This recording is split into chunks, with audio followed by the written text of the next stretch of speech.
Welcome to TLJ, Tonterías Las Justas, your weekly dose of common sense to live better. Express sessions less than 15 minutes, discussing sex, money, spirituality, relationships, and some current events. Very practical and not politically correct. When was the last time you had the tickle, the release, the big oh? Don't worry, thankfully, this is a podcast, so you don't have to answer that out loud, and no one can see the face you made when I asked that question. In any case, I hope it hasn't been too long. Today, we're going to explore some of the benefits of orgasms and how we can have more of them. Some of the benefits of orgasms in sex include anti-aging effects, improved sleep quality, stress reduction, hormone and mood regulation, clearer mind, improved immune system, just to name a few.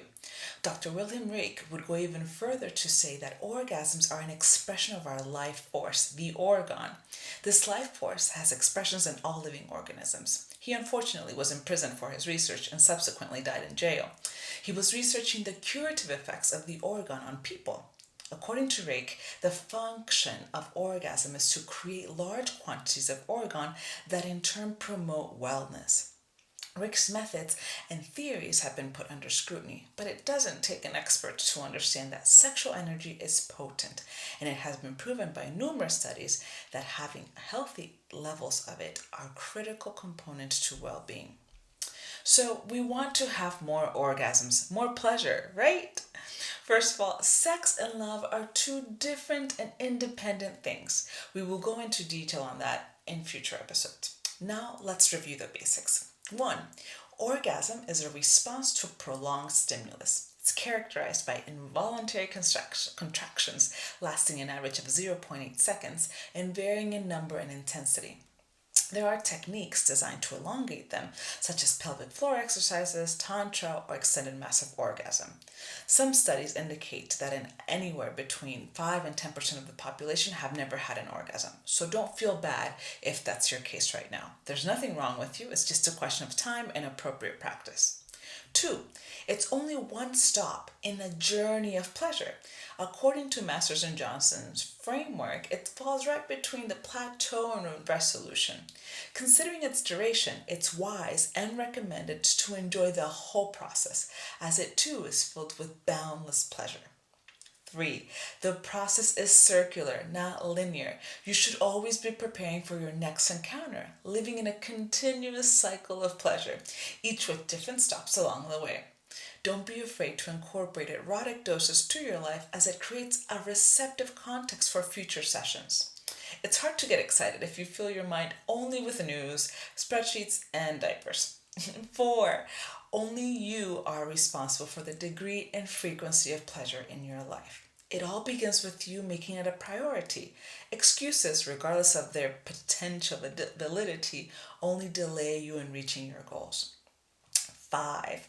Practice. For improvements in any aspect of life, frequent practice is necessary. Sex and pleasure are no different. This applies irrespective of your sentimental status and availability of partners. Your pleasure always begins with you and your body. So let's get to it. I know it's unpopular to suggest quote unquote practice when you don't feel like it, but since I advocate for a view of sex that is just like going to the gym or having a healthy meal, sometimes you just don't feel like it, but it is in your best interest to partake nonetheless. So now on to practice. Let's draw an image to set the parameters. The triangle of pleasure.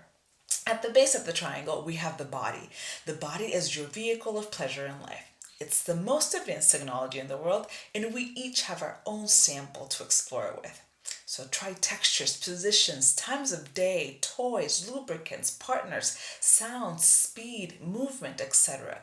This is an ongoing process, so don't assume you've done it all. The wider your spectrum, the more you'll know your body and the more flexibility you'll have to enjoy it. This will enable you to have more options for yourself and for shared encounters. Touch often and enjoy being touched. This is a basic human need, so learn to soak it all in all of its endless forms. Also, increased body conscientiousness should help to keep better habits such as diet, exercise, sleep, etc., all of which play a role in overall health and performance. On the left angle, we have attention. In the same way that it is rude to meet up with a friend and be on your phone, the same applies to meeting up with your partner or even alone and not focusing on what you have before you. It subtracts from your enjoyment, weakens your self control and focus, and creates erroneous patterns of behavior. With ever increasing distractions and stressors, this is a continuous challenge. Practicing meditation, breathing exercises, mantras, or whatever reminder helps you to bring you back to the moment will be worth your while. Remember that you deserve pleasure, and the only way to let it flow is through your attention. A good trick here is to focus on the sensations and minute details to get you back to present. Kisses, caresses are easy ones. On the right side, we have communication, perhaps the toughest when referring to shared experiences. As everything else, it requires practice. When giving feedback, remember to be kind and not demanding. No one wants to receive orders from a tyrant. That is, unless you're engaging in role play. As the recipient, be flexible and don't take comments personally. For both parts, remember that the other is after your pleasure and mutual enjoyment. So most things are negotiable. It's just a question of finding what each needs and how to bring that about. Sex has many objectives, and one of them is communication. For those that are on the shy side, try using hand gestures and other nonverbal language to guide in bed.